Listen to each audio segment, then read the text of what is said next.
Perempuan ini masih poin yang pertama. Dari sisi perempuan, kenapa kemudian ada orang yang berzina? Perempuan itu ketika berzina itu adalah, kalau yang laki-laki disebabkan karena berantakan sholatnya, kalau perempuan itu disebabkan karena perempuan itu hilang rasa malunya. Kalau perempuan itu masih memiliki sifat malu, maka dia tidak akan mampu membiarkan dirinya dizinai. Karena apa? Semua perbuatan zina itu tetap berpulangnya itu kepada keputusan seorang wanita, menerima atau tidak menerima. Kapan seorang wanita kemudian akhirnya dia berzina? Kalau sifat malunya itu hilang. Makanya kenapa perempuan yang solehah itu salah satunya disebutkan oleh Allah itu sifatnya pemalu.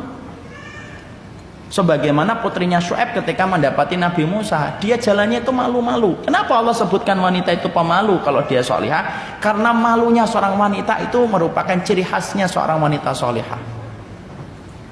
Jadi para ikhwan nih, nanti kalau cari istri wanita yang pemalu.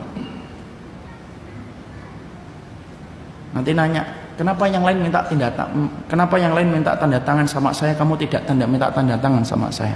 Saya malu. Ah itu soleh. Itu soleh.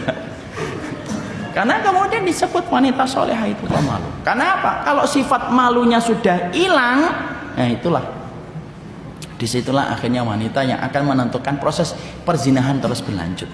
Sekali lagi Pak, sekali lagi Bu, perzinahan itu tetap yang bisa mengatakan iya dan tidak, tetap posisi wanitanya yang menentukan. Wanita yang ngomong enggak akan terjadi. Kalaupun terjadi maka perkosaan, wanitanya enggak dosa.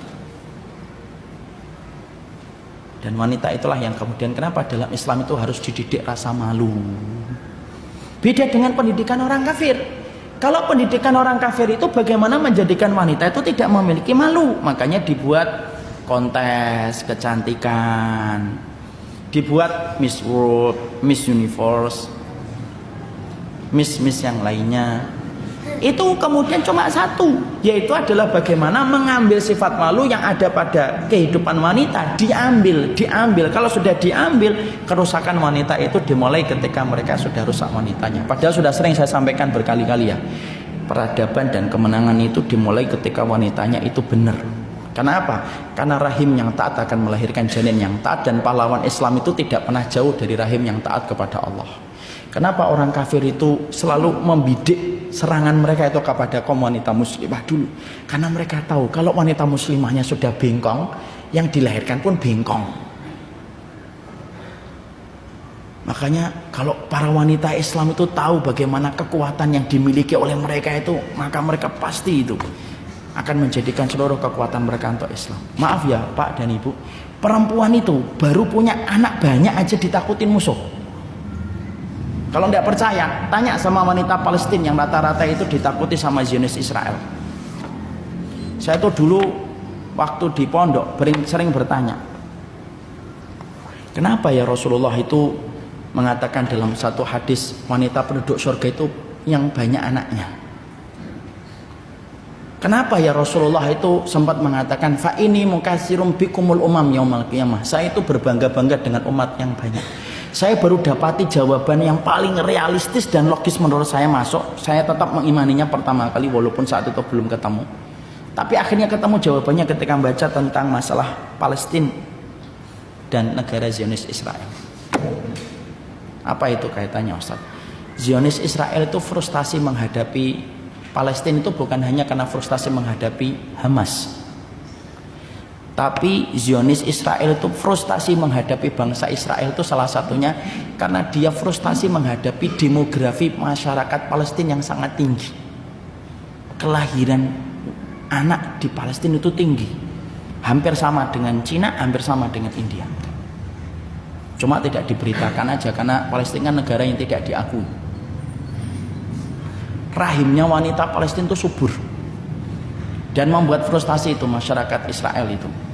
Mereka bunuh 3 satu rumah, lahir 6. Buang sana 7 mati, lahir 12. Sampai kan kita pernah mendapati kan ada seorang wanita Palestina punya bayi kembar 3. Bingung kita, bayi kembar 3 dalam satu perut. Makanya disitulah saya baru paham, oh pantas Nabi itu bangga dengan umatnya yang banyak. Kenapa? umat yang banyak yang dilahirkan wanita yang memiliki putra yang banyak itu semuanya nanti bermanfaat untuk memikul beban agama ini supaya lebih ringan ketika dipikul sama orang yang beriman itu banyak. Masya Allah ya, perempuan baru ngelahirin doang ditakutin, padahal cuma ngelahirin, punya banyak anak itu ditakutin. Makanya kemudian dijadikan kita itu nggak boleh juga anaknya satu aja, dua aja kan gitu. Sampai dijadikan orang itu hari ini itu kalau ada wanita punya banyak anak itu malu. Kan berhasil itu programnya itu. Makanya perempuan sekarang kalau punya banyak anak kan rata-rata malu. Anaknya berapa Mbak? 12. Berapa Mbak? 12. Lu malu dia. Padahal salah satu sifat wanita surga itu apa? Salah satu sifat wanita surga itu punya banyak anak. Kecuali yang ditakdirkan tidak punya. Saya tidak punya Ustaz. Itu berarti Allah memberikan pintu keridhaan takdir. Pintu surga itu banyak, bukan hanya satu. Kalau ditutup satu pintu berarti Allah membukakan pintu yang lainnya. Itulah wanita. Makanya kemudian akhirnya Barat itu apa? Cabut itu sifat malu. Makanya kalau wanita kita punya sifat malu, insya Allah perzinahan itu kemudian akhirnya bisa diminimalisir. Walaupun tidak bisa dihilangkan, diminimalisir. Karena wanita yang malu, dia tidak mudah untuk diraih.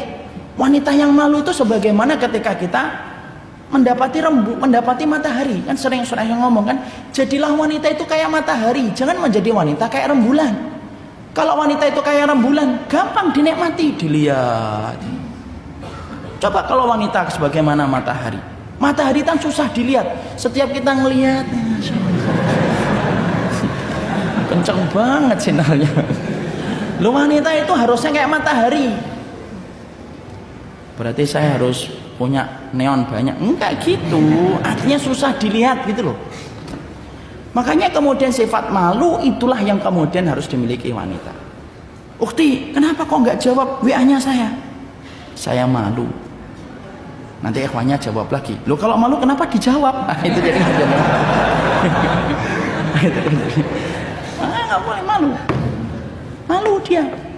Dan justru itu yang makanya kemudian penyebab yang pertama, laki-lakinya kemudian dia itu berantakan sholatnya, perempuan hilang sifat malunya.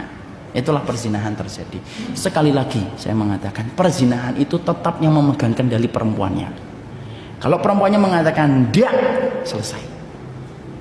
Kecuali lakinya bejat, kemudian mungkin akan memperkosa, waliyadzubillah, naudzubillah min dzalik. Kalaupun diperkosa dia yang akan babak belur. Sekali semuanya kembalinya kepada perempuan. Walaupun kalau nanti terjadinya zina kemudian tidak boleh disalahkan perempuan. Kenapa dia berzina? Kenapa kamu berzina Pak? Karena dia mau Pak. Nah, nggak boleh, tetap dosanya sama dua-duanya, laki-laki dan perempuan. Makanya disebutkan kata zina itu penzina perempuan dulu, wazaniyatu. Kenapa disebutkan penzina perempuan dulu? Karena dialah yang harusnya bisa menahan supaya perzinahan tidak perlu terjadi. Kapan? Kalau dia punya sifat malu. Makanya didiklah anak kita yang perempuan itu malu. Jadi kalau anak kita kecil malu, antum harusnya bangga sebagai orang tua. Ini kalau saya kadang-kadang ngetes tuh anak saya yang perempuan, es krim gitu. Es krim itu kalau di perumahan kan dia pakai sepeda motor kan cepet dia. Saya bilang panggil es krim nak. Cepet-cepetan dia nyari jilbab gitu. Terus saya bilang, nanti kelamaan, ketinggalan nanti motornya sudah jauh. Ya enggak bisa, lebih malu kalau enggak pakai jilbab. Itu mahal itu kalau sudah anak kita bisa ngomong kayak gitu. Dan biarkan itu ada sampai dia dewasa. Kenapa? Kalau antum punya anak perempuan 1, 2 sudah punya sifat malu, dan sifat malu itu menjadikan dia menjaga dirinya sampai pernikahan, itu sutrohnya antum dari api neraka.